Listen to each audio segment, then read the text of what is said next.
I'm very pleased to welcome you to an important event recognizing mentors and mentorship on campus. Before I go on script, I can't resist saying that I've been in a lot of roles since I came to UMass Boston, but my very first role and my most primary role has been as a professor of classics, or an assistant professor of classics if it was the first role. And in classics, we do two things relevant to today. One of them is to work in etymologies of Greek and Latin words. The other is to talk about Greek and Latin literature. And believe it or not, I'm going to do both of those for a couple of minutes right now. Because I'll bet if I asked anyone in the audience, and I'm not going to put you on the spot, but I'll bet if I asked you what the etymology of the word mentor was, you might say, oh, no. Or you might get so far as to say, well, it's probably somebody who mints. But I don't know what the root meant means. And a mentee would be someone who is mented, right? And that would be the intelligent guess, but it would be completely wrong. Because mentor, the word mentor, comes from the name of a character in Homer's Odyssey. Mentor was an old man who was a teacher and a tutor to Odysseus's teenage son, Telemachus.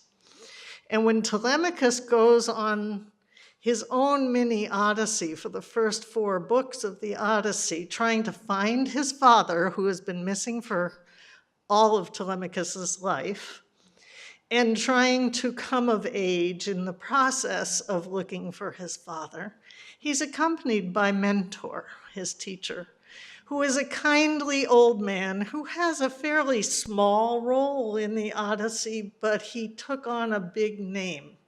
Because he took on the big name for the rest of thousands of years as the guide, the teacher who isn't just a classroom teacher, but the guide who helps you come of age in an academic situation, to come of age in a scholarly situation. And we're here to recognize mentors. Now that means we have to recognize the other side of the coin too. And I'm very uncomfortable with this one because I absolutely refuse to say the word mentee, because you aren't someone who is mented. And you can't be someone who's, I guess you could be someone who's mentored, because if the same as you could be someone who's Williamed, because William is a name just as mentor is. But the students, I'll call you the students, who have been guided by your mentors through this coming of age process and have done so well in that process. So now I go back on script and I'll say, mentoring from faculty members and community leaders encourages students to pursue solutions to problems big and small, and can instill a passion for making a difference in the world. These rewarding experiences enrich the education our students receive, benefiting student and mentor alike. The Beacon Student Success Fellowship provides funding to students who participate in unpaid or underfunded internships, faculty-supervised research projects, voluntary experiences, and other forms of experiential learning. The presentations you'll hear today are the direct result of this fantastic source of support. Our first mentor is Michael Tlusty, an associate professor of sustainability and food solutions in the School for the Environment. Professor Tlusty's research interests include aquaculture and the food system. He has developed the courses It's Not Easy Being Green, like Kermit reference, Introduction to Sustainability, and Feeding the Next 2 Billion. Feeding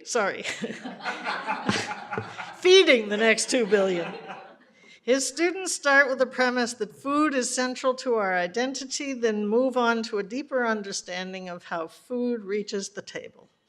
His student, mentee, I'll say it, mentee, is Brianna Leonardo, a senior biology major. Her research projects focus on a low-cost, non-invasive, paper-based test to detect a protein that is present when a patient has a viral infection, and a similar test to determine whether an oyster contains a bacteria known to cause food poisoning when the oyster is consumed raw. We're going to put that right at the door to the restaurants. That's it.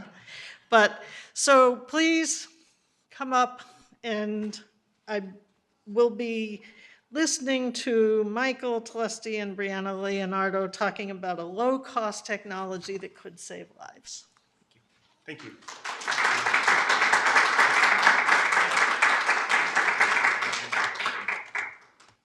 Well, I didn't prepare slides because this, to me, is all about Brianna and her work, so you can hear about the fascinating stuff she's doing. But really, I've only been at UMass for 2 years, and one of the reasons I came here was to work with students like Brianna. I came out of the private sector. I really missed engaging with students, and so this has just been a fantastic opportunity. I've also came here to work in transdisciplinary teams, and so this project that we're doing. Nope. Get out the leftovers. Oh, okay. That's okay. This project we're doing is really, it's a collaboration between, I'm in the School for the Environment. It's also with Dr. Michael Chiaris in biology, and also Dr. Kim Hamad in engineering. And so it's really combining these three fields in the School for the Environment, where we believe strongly in transdisciplinary work. And so it's getting these three fields together to actually create solutions that have real-world applicability. So, unfortunately, Kim and Mike could not be here today, and it's actually kind of ironic because they they guide Brianna. They guide her much more in the laboratory. I actually was engaging with Brianna at our weekly meetings where we would bring the entire team together and talk about progress and what we're making. And it took me a couple of months to figure out that she was actually an undergraduate. I just thought she was a graduate student based on the level of work that she was doing. So again, this is really about Brianna, so she's going to talk about the work she's been doing. Okay, hello everyone. So as the title mentions, we have this low-cost technology that we've used across various projects. And so what this technology actually is, it's a paper-based immunoassay. It works very similar to a pregnancy test. So what you do is you have a biological fluid, which in a pregnancy test, it's actually the urine. And it has a specific biomarker.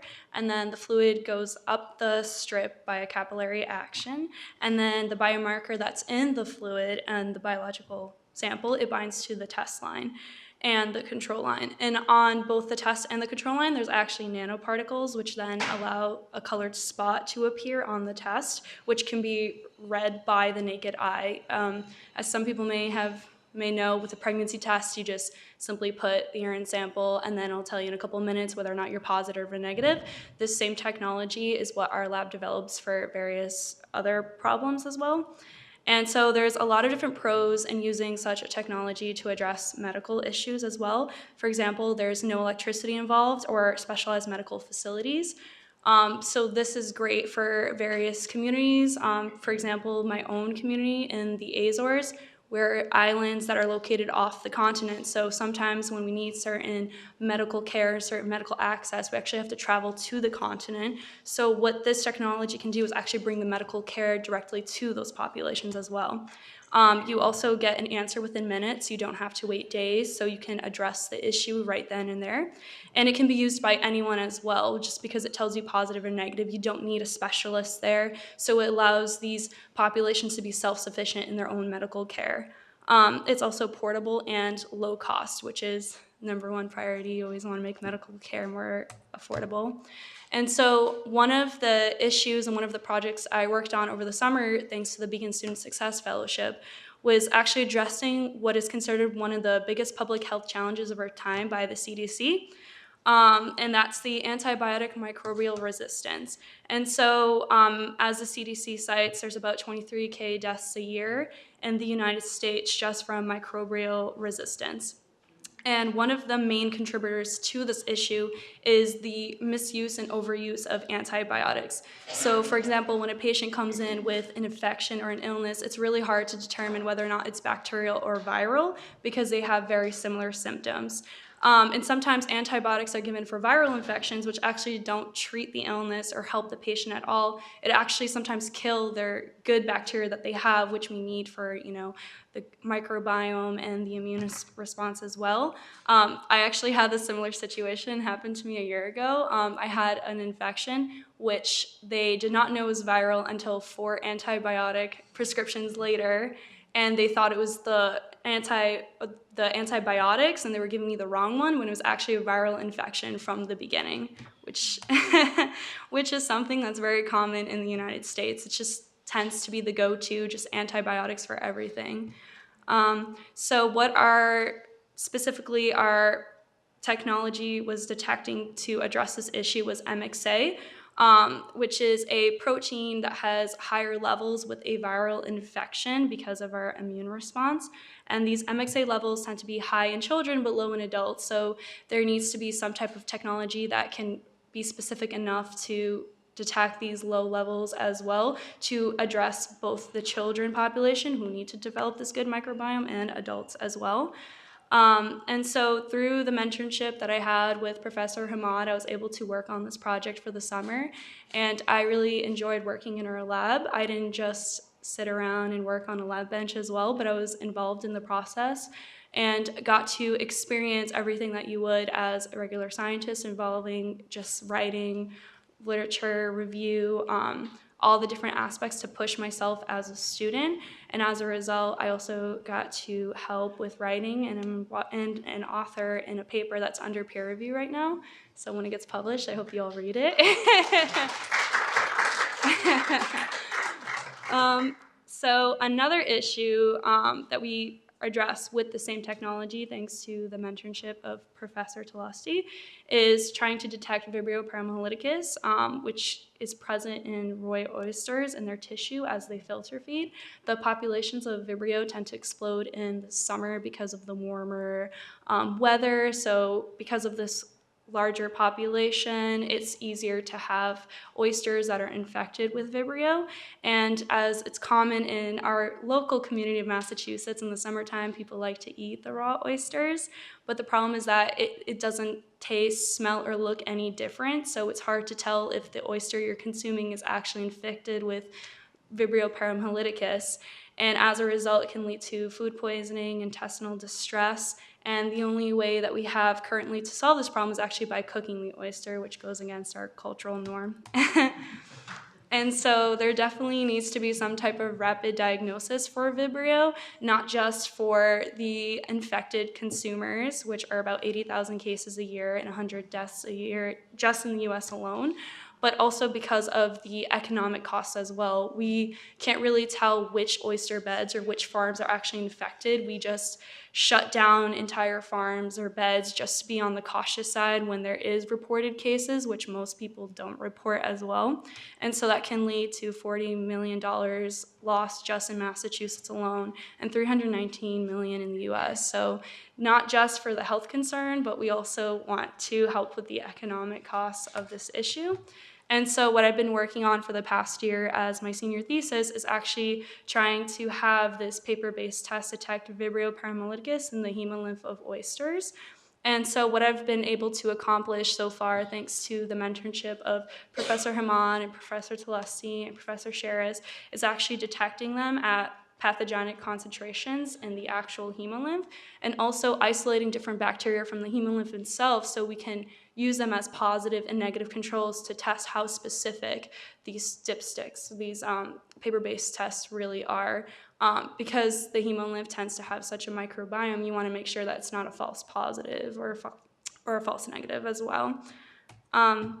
So because of UMass Boston and the Beacon Student Success Fellowship and all the mentors I've had, I've been able to use this very similar technology to address completely different concerns, whether it's just medical or economic, with our society in general. So it's really interesting because I've been able to be very fortunate and not just have one mentor, but have multiple mentors who expanded my mind as a scientist and not just focus on one solution for one problem, but try to use the same thing to apply to as many people as possible. Even with the Vibrio project, it's a community-based type of problem, but also in Asia, they tend to consume raw seafood, and that economic cost can be very problematic for certain countries. So it's interesting how we're helping our local community because we do depend on aquaculture, but also helping those outside of our community as well with this low-cost technology. So it's been really fun. And I'm very grateful for the mentors I've had in helping and molding me to become a scientist. That's it.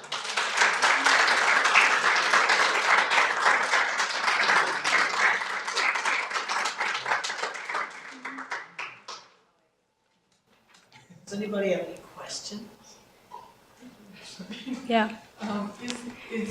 What would the process be by which something like that would be available to, parents in the home, or Mhm. if that's where it's headed, right? To be just available to everyone and anyone? Mm-hmm. How long does that process take? I'm not sure about the length, but because it's only been done in a lab, you would also need to test it on patient samples Right. as well, which we haven't done. We've only created like artificial systems. So I believe how regulations go before products can be sold is that you need to go through the FDA, which involves all those different types of trials. And then once that's done, I believe then you could sell it on the market.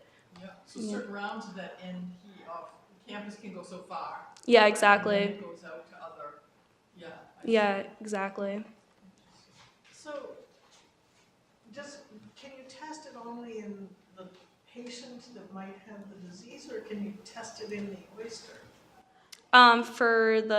For the Vibrio project, it's actually in the oyster itself. It's not in the patient. So that's still really important because, for example, like in a restaurant, they could actually test it on the oysters they're about to serve. Mhm.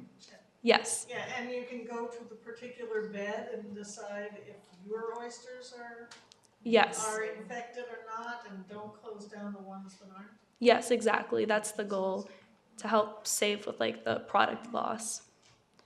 Mhm. Yeah, Rajan. So great, just fabulous. Thank you, Leah. That's amazing. Okay.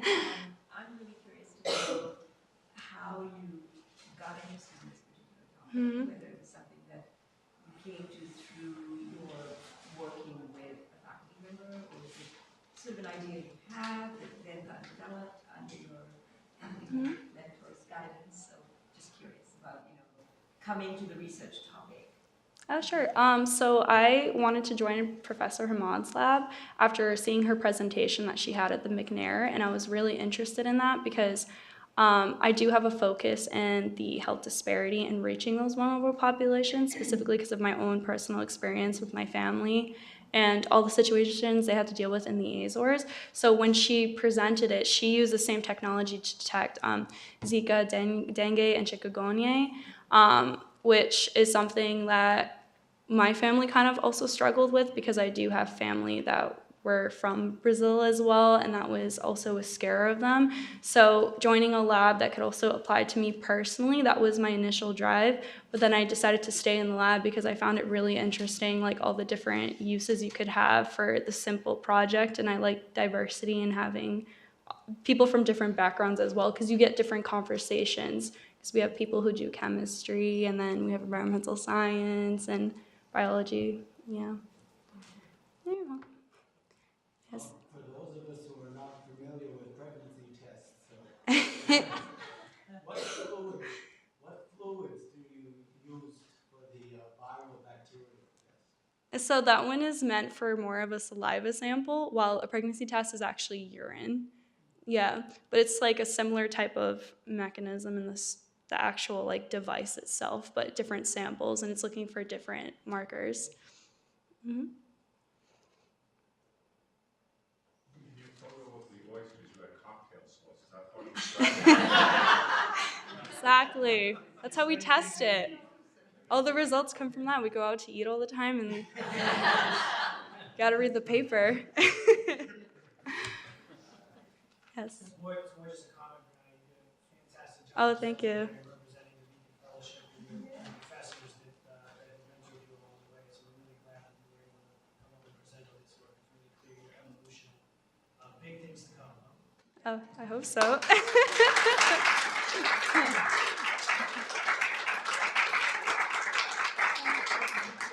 thank you. Mentor Kelly Dwyer is the Executive Director of the Governor's Council to address sexual assault and domestic violence. The goals of the 30-member council are to improve prevention for all, enhance support for those impacted by sexual assault and domestic violence, and hold perpetrators accountable. Ms. Dwyer's experience includes direct victim advocacy and support work, building coalitions, advancing policy, and education. She has held leadership positions in the Army National Guard. Her mentee, Madison LaCure, is a senior women's gender and sexuality studies major who is pursuing an accelerated master's in public administration. During her internship with the Governor's Council, she helped organize 4 day-long regional trainings for more than 200 military and civilian advocates and created a resource guide. She is currently working on a prevention education guidelines document for administrators and educators in Massachusetts. Please welcome Kelly Dwyer and Maddie LaCure.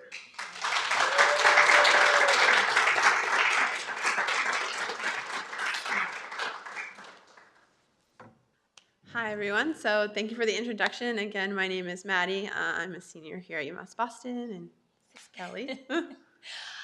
Good afternoon. My name is Kelly Dwyer. I am the Executive Director for the Governor's Council to address sexual assault and domestic violence. For those of you that are unfamiliar, the council is actually chaired by the Lieutenant Governor and is reinforced by executive order through each administration. From what I understand, the council has been kind of intact by various administrations over the last 20 or so years, but obviously taking on various forms. So in this position, I'm just kind of me, myself. I'm my own team. So having interns like Maddie who are independent, proactive, knowledgeable, I mean, it really takes a lot of weight off of my shoulders. The council itself, we have, originally 30 appointed members, but recently the governor reissued another executive order, which bumped up our appointed member list to up to 40, because we realized that there were some missing voices from the table.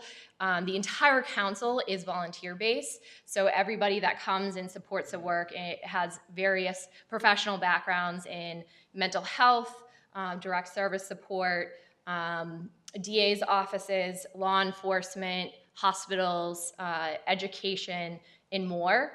And it really just kind of shows the scope of how sexual assault and domestic violence impacts every single one of us. And that it really doesn't matter who you are, where you come from, and unfortunately you could end up experiencing that sort of trauma. So making sure that we are all informed in order to respond appropriately is a benefit to those that are experiencing that trauma. So the council structure, as you can see, Lieutenant Governor, myself, and the 30 appointed members. And for the mission, realistically, we're coming together to think about various topics, which is on the next slide, which formed our subcommittees. And from those, we pulled together the expertise from around the Commonwealth. We have members from Cape Cod, North Shore, and even in the Berkshires. So it's a pretty robust council, along with not only the appointed members, but everybody that participates in the subcommittees. And then with that, every year, but now every 2 years, we submit a report to the governor based on the recommendations, which you can actually find on mass.gov. It's in PowerPoint form. We realized that as we started writing out an actual report, it turned out to be like 40 plus pages, and people probably wouldn't reference that. So breaking it down in PowerPoint form made it a little bit more accessible to those that are looking for, okay, what have we done here in Massachusetts and where are we going? As you can see, the 5 subcommittees, which we technically temporarily have 6, assessment and response, child trafficking, military veterans and their families, housing stability and self-sufficiency, prevention education, and the temporary one is the public awareness campaign, which is now deemed the public awareness and prevention campaign. So really getting at to that prevention lens, and it's actually launching at the end of May statewide, and our primary audience is going to be youth ages 12 to 18. And it really kind of reflects on a lot of the work that we're going to be talking about, which Maddie essentially took and ran with, which was super helpful, and I'm so excited for her to share some of the details about that. It pairs nicely with the public awareness campaign itself. So the strategic plan, we have it. It just kind of gives us a guide as to how we function. It's the same thing. We're just really looking at what are the gaps here in the Commonwealth, how do we close those gaps, and what are the recommendations that come from within. So I won't go into the detail about every single one of the subcommittees, but the 2 major ones, which Maddie was a huge support with, was the Military Veterans and Families Subcommittee. So this particular subcommittee, prior to me getting the position that I'm in now, I actually co-chaired this subcommittee. And the reason being was because I spent 9 years in the Army National Guard, both here in Massachusetts and in Florida, deployed with a unit out of Florida back in 2013. And one of the things that that stood out to me was not only the lack of understanding at the time from the military side of trauma-informed support and support of those that are experiencing sexual assault and domestic violence, which we've definitely come a long way over the years for support of survivors. But the second piece was the disconnect between military and civilian organizations. When I came back here to Massachusetts, I was the director of the domestic violence and sexual assault programs out of Plymouth County, and literally right out of my front door of the main office was the VA facility that I received services from. And we had no connections with them. We weren't asking the question, are you military affiliated, which really closed the doors to a lot of the service support that those impacted could receive.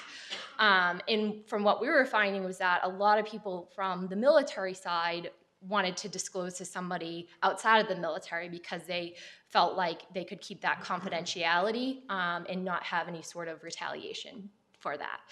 So one of the biggest missions that we wanted to have, which it's still ongoing, we've brought in the Department of Veteran Services, and Secretary Arena has been phenomenal, and the Department of Public Health and Secretary Sutters has also been phenomenal in really building those 2 relationships between veteran service officers, which one in every city and town, and then sexual assault and domestic violence advocates. So those boots on the ground that are helping survivors day in and day out really build those relationships amongst the 2. This actually originated from our OVC TAC, which is the Office of Victims of Crime, Training and Technical Assistance out of Virginia. We had applied for a grant to have them supply us with trainers in order to kind of start that conversation. Again, like I said, everybody that comes to the table are volunteers, so us sitting down and creating a curriculum with everybody's very busy jobs would have been too much. So having outside resources to be able to bring that in was definitely a need. However, one of the biggest things that we needed to do was secure locations, which is not easy at all. Make sure that the invites get out, coordinated who's getting invited, and then what are we trying to give everybody that attends to leave with, which I'm going to turn it over to Maddie because this is essentially where she came into play. So. Yeah. As Kelly said, we were working on getting these regional trainings and reaching out to as many people as possible. So for this, I did a lot of the behind the scenes work of making sure that we had regional trainings in the 4 different locations. And as we are state government, they had to be places that were willing to host us. We didn't have any additional funds to secure a location or things like that. So finding public places that we could use for these trainings and making sure that they were accessible and able for our people to register and all of those things. So I managed the online registration of over 200 people and contacting those attendees and then conducting a post-training survey to receive their feedback after the training. And then the really big thing that I worked on for a lot of the summer was creating a resource guide of all the resources, both civilian and military, here in Massachusetts. So it ended up being a 25 to 30 page document of every single resource here in the state. So then I was breaking it down in other categories as well so that certain service providers or people that were looking for information could find what they needed. So noting whether it was a child advocacy center for victims that are children, if it's a rape crisis center specifically, if it's a program that works on domestic violence, as well as intimate partner education. So for intimate partner abuse, for people that might be sentenced to an educational program as part of their proceedings, making sure that all that information was there, spelled out for people.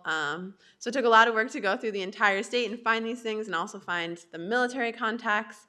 So I worked a lot with Kelly and our networks in the council to get that information and making sure that everything was accurate and up to date. And that was given out to all 200 attendees at the trainings as a resource to have, and it will be posted online as well so that anyone can go and find that resource guide and get the most up-to-date information going forward. I would say, just kind of speaking upon the regional resource guide, so this sort of booklet has never been created here in the state. If you're a survivor and you're trying to navigate who do I call, who do I go to, you're calling one place, they say, oh no, we don't have the services here, you gotta call this other place, call this other place, call this other place. You go on MOVA's website, there are a set of programs. You go on DPH's website, set of programs, and a lot of them overlap and interconnect, but having this one resource guide, and she did a lot of networking within each of the state agencies and all the various stakeholders, which was extremely time consuming, but so successful that, I get random emails all the time. Hey, I heard about this regional resource guide. We really want to use it in our area and just take the pieces of what works for our region.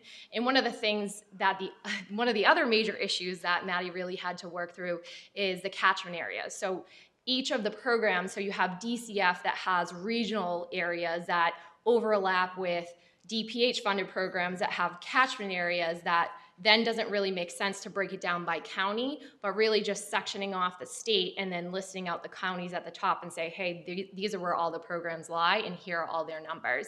And then doing it statewide for, Jane Doe, MACA, some of the state level SANE coordinators, so things like that. So, this resource guide has never existed, and in the SADV realm, it's significantly helpful because, especially with a lot of high turnover rate of advocates, just because of the nature of the work, having that kind of consistent guide to reference to is just, it's amazing. And it's definitely something without Maddie, I wouldn't have been able to create it. I can't say enough how much I've appreciated her, and her supporting this work and the major milestones that we've been able to accomplish because of it,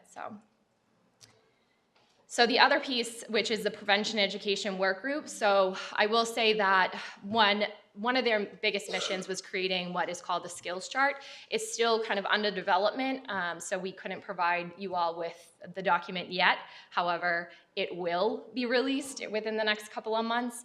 The document itself, it's great because we really don't talk about prevention very often in its true primary form. So really looking at, healthy relationships, healthy consent, and looking at pre-K all the way up to post high school graduation, college, or career level readiness. We end up talking about it at college level, which for me, doing direct service, that's not always the earliest time to do it. It's more appropriate, even myself as a mom to 2 little kids, I talk about, just that healthy consent. Do they want to hug? If not, don't hug them. And just kind of teaching them about appropriate boundaries that way, which it's just those little things that really make it a significant impact later on. But with this particular guidelines, what they were trying to do was essentially map out what are those indicators, those behaviors that either are red flags or should be taught in the various age brackets. So we had a ton of different knowledge bases surrounding the table, a lot of excitement because this has never been done. And so a lot of stuff was thrown into this document, was originally 60 pages long, which is great because all the information did need to be made, I can't even talk now, needed to be within the document. However, for those of us that are trying to really get straight to the point, okay, what do my students need to know? Or as an administrator, what do I need my teachers to know, or my educators, or whatever educational setting you're in, really need to just get to the meat and bones of it. So what Maddie did, I mean, it was, again, I can't stress enough, without her assistance over the past, I mean, almost year now, this document wouldn't be where it is at now. And we're working with the education office to figure out, okay, how, once this document is finalized, how do we then utilize it across the state? What does that look like? So going to the various networks that could potentially use this in Department of early education and such like that, to really get the ball rolling on it. But the document overall is hopefully one of those documents that could be used long term, so it doesn't list any specific curriculum, especially because technology today, things change pretty quickly. So with that, I will turn it over to you. Yeah, so to do this document, as Kelly said, it was very long, and we wanted to make it, condense it down into something that was usable, and that the Executive Office of Education and all their departments would take as something that they could produce.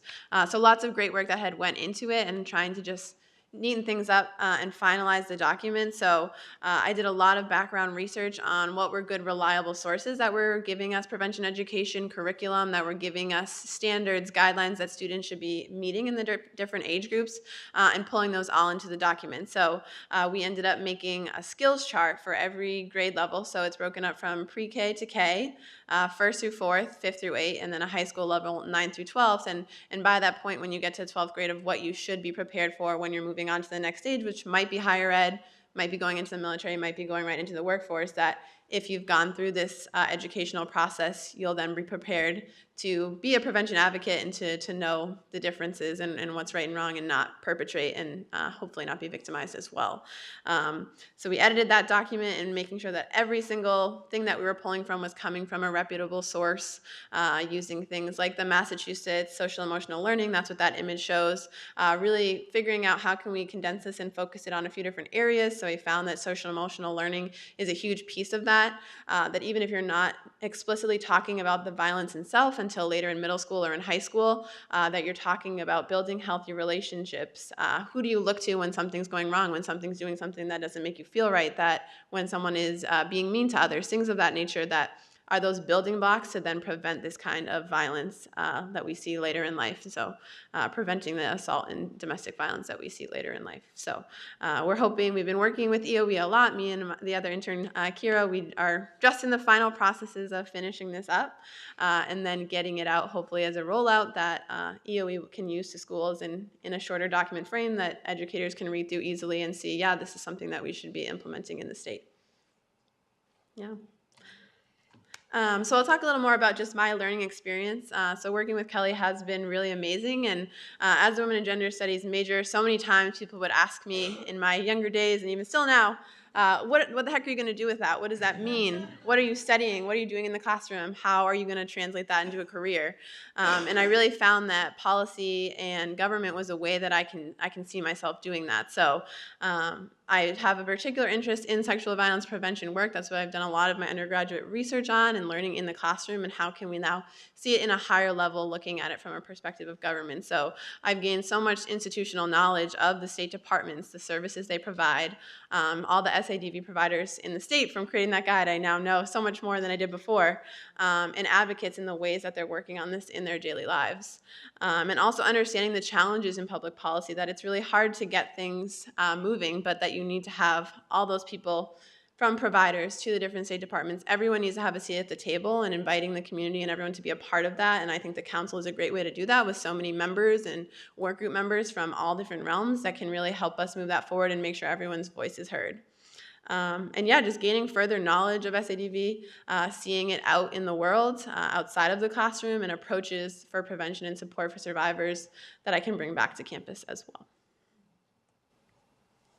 So, one of the biggest things that I wanted or I hoped for Maddie to learn during her experience, I'm going to preface it with, I've been in the nonprofit world for quite some time, so I love interns, especially because we have 24/7 hotlines and things like that. So, and especially because you can then take interns and potentially hire them. I don't have the ability to hire her, although I would if I could. But one of the first things I said to Maddie was, if you're coming on as an intern, like get ready to work and really just dive right in, because I think it's beneficial not only for myself for the support, but then also for her as she navigates to figure out what she wants to do in her career, especially with the sexual assault and domestic violence field, because everybody wants to do this kind of work, but it's not for everybody. So learning it as an intern is better than getting hired and then finding out 6 months later, it's too emotional. It really takes a toll on you. So navigating, different ways in the sexual assault and domestic violence field that you could contribute, but maybe not necessarily direct service. One of the major things that I constantly say to her is, no matter where you go in this field, if you always bring it back to the people that you're serving, that kind of keeps you true to who you are and where you come from. So that's kind of the major lesson that I hope, she learned out of everything. But, with this particular position, what's unique about it is that not only are you building relationships within the community, so hopefully she was able to kind of see what different service providers were doing at both the local and state level, but then also with the state agencies in government relation too. So you kind of get best of both worlds. For me and my perspective, I can't say enough about Maddie. She's incredible. I'm not just saying this because she's standing here and I'm talking to all of you. If you ask my husband, if you ask my mom, if you ask my sister, I love her, and it's been an amazing experience for me in having somebody who's so passionate about this field, but not necessarily the expert yet. And with that, she's able to come in with truly innovative thinking and ideas that can really move the needle forward in this world. So, Yeah. And just quickly, I want to add a little bit from my perspective too, as the mentee, that working with Kelly has been incredible to gain all that institutional knowledge that I spoke of before, and also her just openness that, like she said, she was putting me right to work, and as soon as I got there, I was jumping into meetings, going to all these different things, and getting to see a day in the life of how it actually works. So she's been great at including me in everything that goes on in the office and making sure that I see all the different perspectives and all the ways that we have to approach this thing. So she's juggling 40 topics at once in her mind, going from meeting to meeting and trying to follow that and learning a lot and helping me in my career path and figuring out how do I transfer these skills into the things that I'm looking to do in policy and government has been really helpful.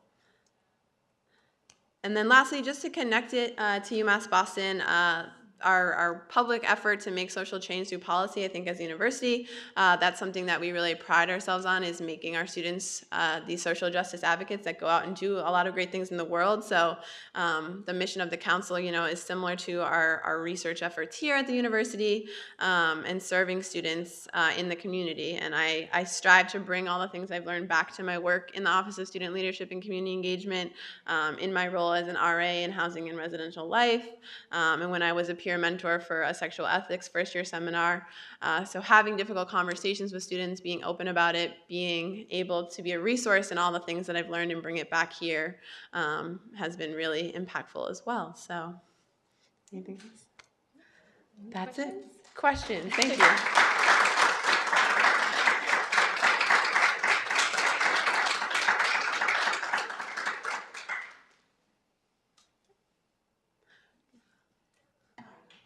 Hi. Thank you. To both of you and Maddie, this is such amazing work. It's great to see it fleshed out in all detail, and work that's so needed as well.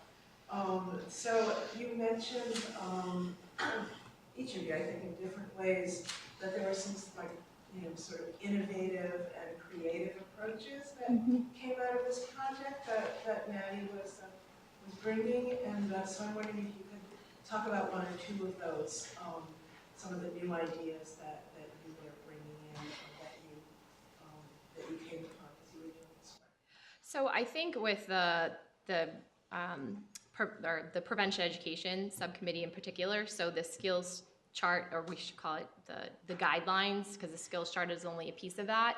With that skills chart, what it originally looked like, and I forget exactly the categories off the top of my head, but not only was she able to take those same topics, but she was able to navigate them and kind of put them under, and I'm trying to remember Three other main the topics. topics. So where all these professional experts that have all these great ideas, they just kind of put it, to paper.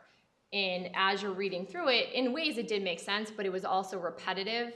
But with us being in the field, we're like, okay, well, this needs to be included, and we couldn't kind of see past how do we categorize this in a more effective way. And she was able to look at all these different topics within the skills chart and break them down to 3 categories. That really was the overarching goal of each of those topics itself. So I thought that was pretty incredible, and it really streamlined the skills chart.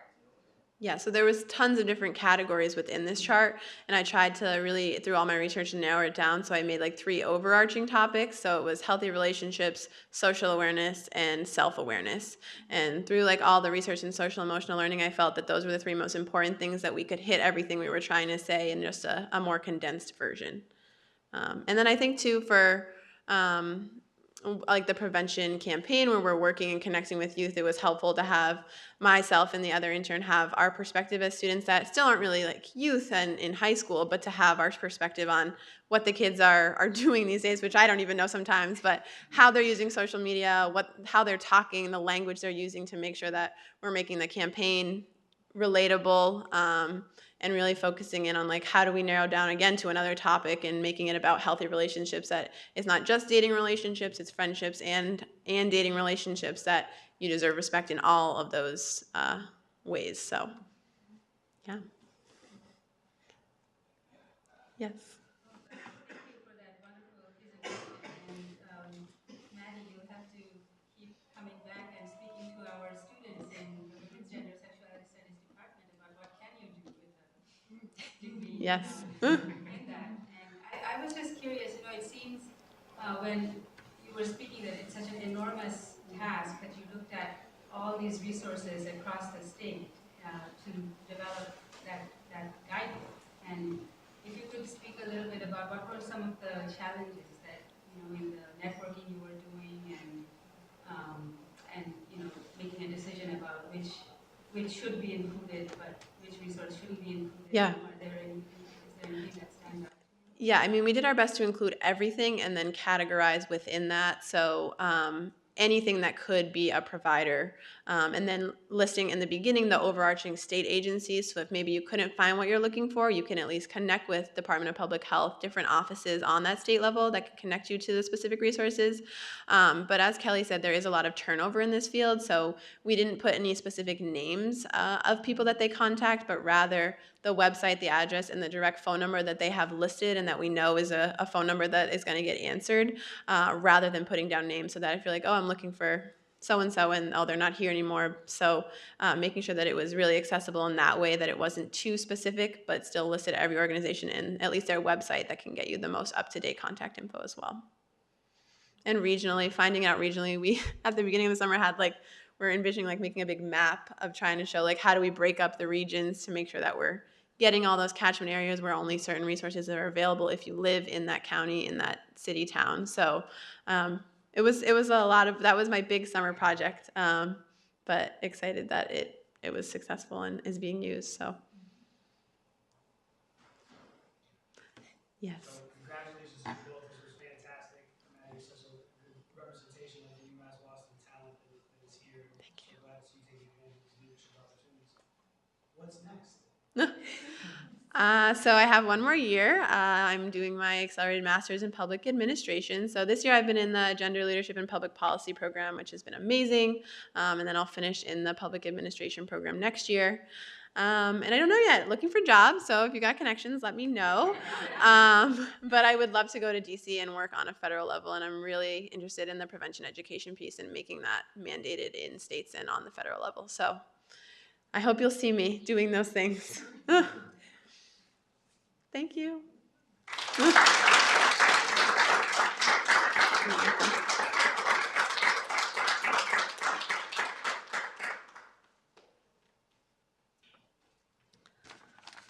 So, in the words of Juno Diaz, writer and MIT professor, colleagues are a wonderful thing, but mentors, that's where the real work gets done. This real work has the potential for a significant impact on the world in which we live. I would like to thank Michael Tlusty and Kelly Dwyer and the absent Kim Hamad Shefferly and Mike Shieris for providing support and inspiration to their mentees, and thank Brianna, Leonardo, and Maddie LaCure for their efforts to improve health and well-being in our community and beyond. I believe we're going to have a reception next door. You're all invited to stay, and thank you very much for coming.